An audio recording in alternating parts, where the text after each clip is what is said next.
Hi all, welcome to competitive cracker. ഞങ്ങൾ HSA natural സയൻസിൻ്റെ competitive ക്രാക്കറിൻ്റെ ടീമാണ്.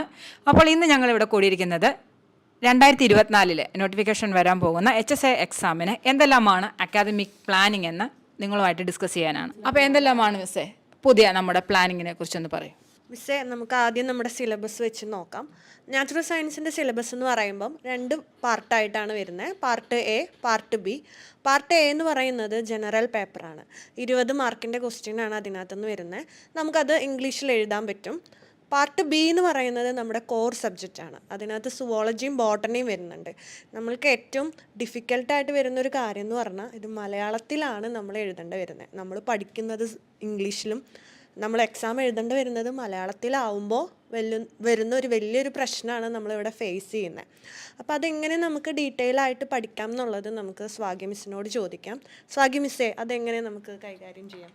മിസ്സ് പറഞ്ഞ പോലെ തന്നെ മലയാളത്തിലുള്ള ടേംസ് നമ്മൾ പഠിക്കണം. കാരണം 80 മാർക്കിന് നമ്മുടെ കോഴ്സ് സബ്ജക്റ്റാണ് വരിക. പക്ഷേ നിങ്ങളൊന്നും ടെൻഷൻ അടിക്കേണ്ട കാര്യമില്ല. കാരണം മലയാളത്തിലുള്ള ടേംസൊക്കെ ആ രീതിയിൽ തന്നെയാണ് നമ്മൾ ക്ലാസ്സിൽ പറയുന്നതും. അതുപോലെ ആ ഒരു രീതിയിലുള്ള നോട്ട്സാണ്, മലയാളത്തിലുള്ള ടേംസ് ഉൾപ്പെടുത്തിക്കൊണ്ടുള്ള നോട്ട്സാണ് നിങ്ങൾക്കായിട്ട് നമ്മൾ തയ്യാറാക്കിയിട്ടുള്ളത്.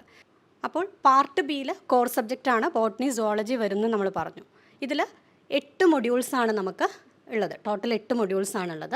അതിൽ ഫസ്റ്റ് മൊഡ്യൂൾ എന്ന് പറയുന്നത് ആനിമൽ ഡൈവേഴ്സിറ്റിയാണ്. മെയിനായിട്ട് അതിൽ ക്ലാസിഫിക്കേഷനാണ് വരുന്നത്. ക്ലാസിഫിക്കേഷൻ വരുന്നുണ്ട്.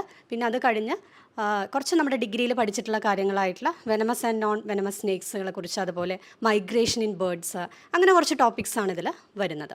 അപ്പോൾ അധികവും ഈ ഒരു ഭാഗം എന്ന് പറയുന്നത് പലർക്കും ക്വസ്റ്റ്യൻസ് കാണുമ്പോൾ ഒരു ഡൗട്ട് തോന്നുന്ന രീതിയിലുള്ള ക്വസ്റ്റ്യൻസ് ആയിരിക്കും അധികം വരിക ഓപ്ഷൻസ് കാണുമ്പോൾ.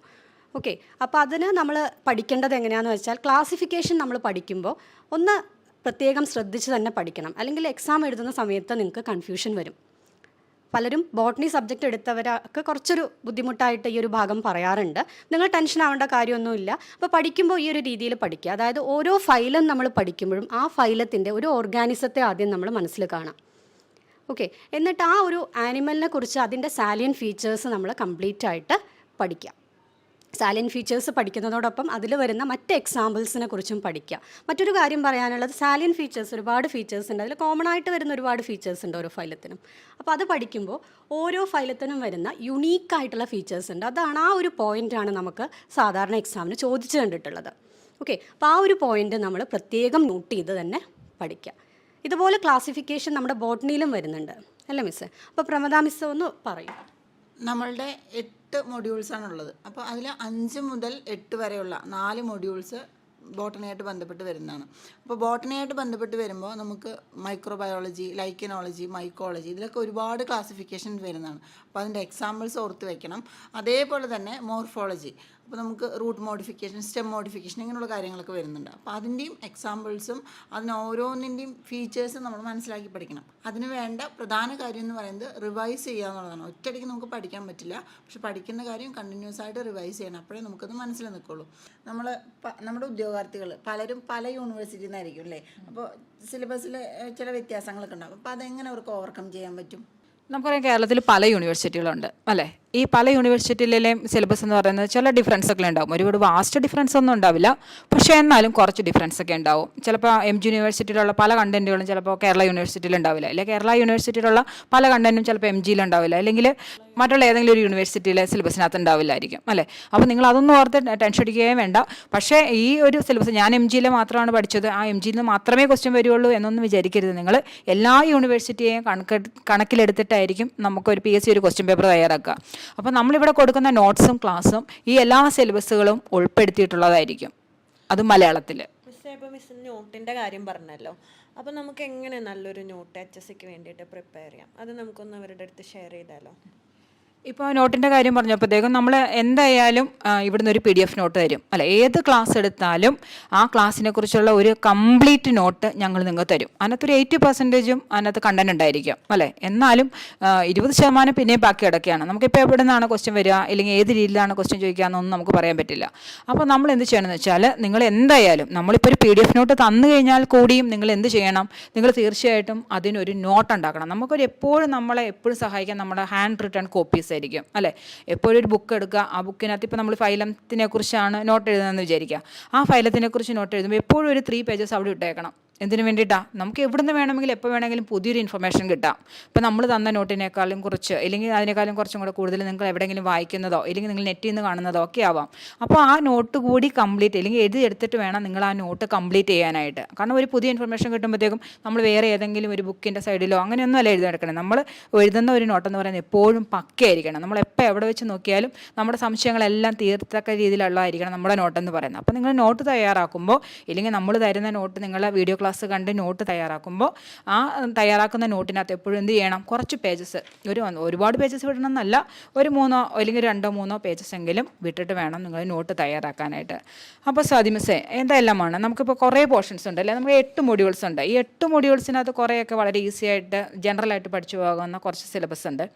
പിന്നെ കുറച്ച് കാര്യങ്ങളൊക്കെ കുറച്ച് ടഫായിട്ടുള്ളതാണ്. അപ്പോൾ നമ്മൾ ആ ടഫായിട്ടുള്ള പോർഷൻസൊക്കെ ഏതൊക്കെയാണ്, അല്ലെങ്കിൽ അതൊക്കെ എങ്ങനെയൊക്കെ ഹാൻഡിൽ ചെയ്യാൻ പറ്റും എന്ന് പറയാമോ? നമ്മുടെ സിലബസിൽ സോളജി ടോപ്പിക്സിൽ മൊഡ്യൂൾ 3 ആണ് കുറച്ചൊരു പ്രയാസമുള്ളൊരു ഭാഗം എന്ന് പലരും പറഞ്ഞിരുന്നത്. പക്ഷേ അത് നിങ്ങൾ ആദ്യം മനസ്സിൽ അങ്ങനെ ഒരിക്കലും വിചാരിക്കരുത്. ജനറ്റിക്സ് ഉണ്ട്, അതിൽ ബയോടെക്നോളജി ഉണ്ട്, സെൽ ബയോളജി, അതുപോലെ മോളിക്കുലാർ ബയോളജി ഉണ്ട്. അപ്പോൾ ഈ ഭാഗമൊക്കെ ടഫാണ് എന്നുള്ളൊരു ധാരണ നമ്മൾ ആദ്യം അങ്ങനൊരു വിചാരിക്കരുത്. അപ്പോൾ നമുക്കത് പഠിച്ചെടുക്കാൻ കഴിയും എന്നുള്ള ആ ഒരു മനസ്സിൽ അങ്ങനെ വിചാരിച്ച് നിങ്ങൾ പഠനം സ്റ്റാർട്ട് ചെയ്യാം.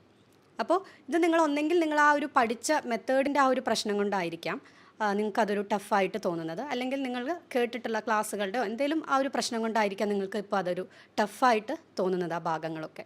പക്ഷേ അത് നമ്മൾ ഏറ്റവും അതിൻ്റെ ബേസിക് ആയിട്ടുള്ള കാര്യങ്ങൾ തൊട്ടാണ് നമ്മുടെ ക്ലാസ്സിൽ ഡിസ്കസ് ചെയ്യുന്നത്.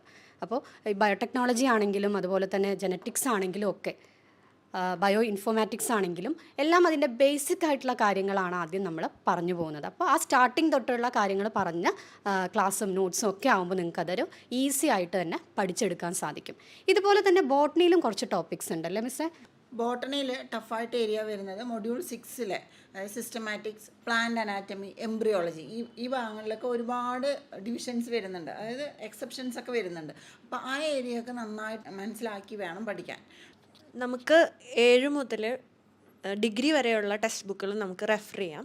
പക്ഷേ ഡിഗ്രി ലെവലിൽ നമ്മൾ നോക്കുകയാണെങ്കിൽ നമുക്കൊരു കറക്റ്റായിട്ടുള്ള ബേസ് ടെക്സ്റ്റ് ബുക്കുകളില്ല. നമ്മൾ നോട്ട് പ്രിപ്പയർ ചെയ്തിട്ട് തന്നെ പോകണം സിലബസ് അനുസരിച്ചിട്ടുള്ള. ആ നോട്ടുകൾ പ്രിപ്പയർ ചെയ്യാനായിട്ട് നമ്മൾ നിങ്ങളെ സഹായിക്കും. അപ്പോൾ ഞങ്ങൾ ഇത്ര നേരം ഡിസ്കസ് ചെയ്തതിൽ നിന്ന് കുറേ കാര്യങ്ങളൊക്കെ മനസ്സിലായിട്ടുണ്ടാവും അല്ലേ. അപ്പോൾ ഇനിയുണ്ട് കുറേ കാര്യങ്ങളൊക്കെ നിങ്ങൾക്ക് മനസ്സിലാക്കാനായിട്ട്. അപ്പോൾ ഞങ്ങളുടെ ലേണിംഗ് ആപ്പിൻ്റെ പ്രത്യേകതകളെല്ലാം നിങ്ങൾക്കറിയാമായിരിക്കും. എല്ലാം റെക്കോർഡഡ് ക്ലാസ്സുകളാണ്. നമ്മുടെ സബ്ജക്റ്റിനകത്ത് അല്ലെങ്കിൽ നമ്മുടെ സിലബസിനകത്ത് എല്ലാ ടോപ്പിക്കുകളും ഒരു ടോപ്പിക്ക് പോലും വിടാതെ എല്ലാ ടോപ്പിക്കുകളും നിങ്ങൾക്ക് വീഡിയോ ക്ലാസ്സുകളായിട്ട് കിട്ടും. ആ ഓരോ വീഡിയോ ക്ലാസ്സിന് താഴെയും അതിനോട് ചേർന്നിട്ടുള്ള PDF നോട്ട്, മലയാളത്തിലുള്ള PDF നോട്ടും എല്ലാം ഷെയർ ചെയ്യും. പിന്നെ ഓരോ വീക്കെൻഡിലും നമ്മൾ നിങ്ങൾക്കൊരു പോർഷൻസ് അസൈൻ ചെയ്യും. ആ പോർഷൻസ് വെച്ചിട്ട് എല്ലാ ആഴ്ചകളിലും എല്ലാ വീക്കെൻഡുകളിലും നമ്മളൊരു എക്സാംസ് കണ്ടക്ട് ചെയ്യും. അങ്ങനെ ഓരോ എക്സാംസ് കഴിയും തോറും നിങ്ങളുടെ കോൺഫിഡൻസ് ലെവൽ കൂടും അല്ലേ. അപ്പോൾ നമ്മൾ വെറുതെ കുറേ കാര്യങ്ങൾ ഇങ്ങനെ വെറുതെ പഠിച്ചു പോയതുകൊണ്ട് ഒരു കാര്യവുമില്ല. നമ്മൾ പഠിക്കുന്ന കാര്യങ്ങൾ നമ്മൾക്കൊരു സെൽഫ് അനാലിസിസും കൂടെ വേണം. ആ സെൽഫ് അനാലിസിസ് നടത്താനുള്ള ഏറ്റവും നല്ല രീതി എന്ന് പറയുന്നത് എക്സാംസ് അറ്റൻഡ് ചെയ്യുക എന്നുള്ളത് തന്നെയാണ് അല്ലേ. നമ്മളിപ്പോൾ എന്തുകൊണ്ടാണ് നമ്മൾ പഠിച്ച കാര്യങ്ങൾ തന്നെയാണ്, നമ്മൾ ഇത്രയും വർഷങ്ങളോളം പഠിച്ച കാര്യങ്ങൾ തന്നെയാണ് നമ്മൾ പഠിക്കുന്നത്, HSC വേണ്ടി നമ്മൾ പ്രിപ്പയർ ചെയ്യുന്നതും. പക്ഷേ നമ്മളെപ്പോഴും മറ്റൊരു ഫേമിനെ അല്ലെങ്കിൽ മറ്റൊരു ഇൻസ്റ്റിറ്റ്യൂഷനെ എന്തുകൊണ്ടാണ് ഡിപ്പെൻഡ് ചെയ്യുന്നതെന്ന് വെച്ചാൽ അതിനൊരു രീതിയുണ്ട്. നമ്മൾ പഠിച്ച കാര്യങ്ങൾ കൊണ്ട് നമുക്ക് വേണമെങ്കിൽ എഴുതിക്കൂടെ എന്നൊക്കെ വിചാരിക്കാം. അങ്ങനെ വേണമെങ്കിലും നമുക്ക് എഴുതാവുന്നതാണ്. പക്ഷേ എന്നാലും അതിനൊരു 100% ഒരു അക്രസി ഉണ്ടാവില്ല അല്ലേ. നമുക്ക് കുറേയധികം ക്വസ്റ്റ്യൻസ് ചെയ്ത് പഴക്കവും ചെയ്ത് കഴിയുമ്പോൾ അല്ലെങ്കിൽ വന്നു കഴിയുമ്പോഴാണ് നമുക്കൊരു 100% കോൺഫിഡൻസോടുകൂടി ഒരു എക്സാമിനെ അഭിമുഖീകരിക്കാനായിട്ട് സാധിക്കുന്നത്. അപ്പോൾ തീർച്ചയായിട്ടും കോമ്പറ്റീറ്റീവ് ക്രാക്കർ എന്ന് പറയുന്നത് ഒരു നല്ല മീഡിയം തന്നെയാണ്. കാരണം എന്താ വെച്ചാൽ ഇത്രയും നാളത്തെ നമ്മുടെ റിസൾട്ടുകൾ നിങ്ങൾ കണ്ടു കഴിഞ്ഞിട്ടുണ്ടാവും. നിങ്ങൾ കുറേ അധികം വിജയകഥകളൊക്കെ കണ്ടിട്ടുണ്ടാവും നമ്മുടെ വീഡിയോസിലൂടെ.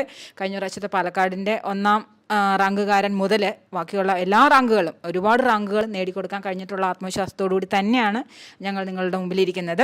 അപ്പോൾ നിങ്ങൾക്ക് തീർച്ചയായിട്ടും ജോയിൻ ചെയ്യാം. അപ്പോൾ നോട്ടിഫിക്കേഷൻ വന്നു കഴിഞ്ഞിട്ടേ ജോയിൻ ചെയ്യാൻ പാടുള്ളൂ എന്നൊന്നുമില്ല. നോട്ടിഫിക്കേഷൻ കഴിഞ്ഞ് കഴിഞ്ഞാൽ പിന്നെ നമുക്ക് കിട്ടുക 6 മാസമായിരിക്കും. 6 മാസത്തിനകം എന്തായാലും എക്സാം വിളിക്കും. അപ്പോൾ ആ സമയത്ത് ഒരു ഹറിബറിയായി പോകും നമ്മുടെ പഠനം എന്ന് പറയുന്നത്. അപ്പോൾ നോട്ടിഫിക്കേഷൻ വന്നിട്ട് പഠിക്കാനല്ല ഇരിക്കേണ്ടത്. നിങ്ങളൊരു അധ്യാപകരാകാൻ തീരുമാനിച്ചിട്ടുണ്ട് എങ്കിൽ എന്ത് ചെയ്യുക, ഇപ്പോഴേ പഠനം ആരംഭിച്ചോളുക.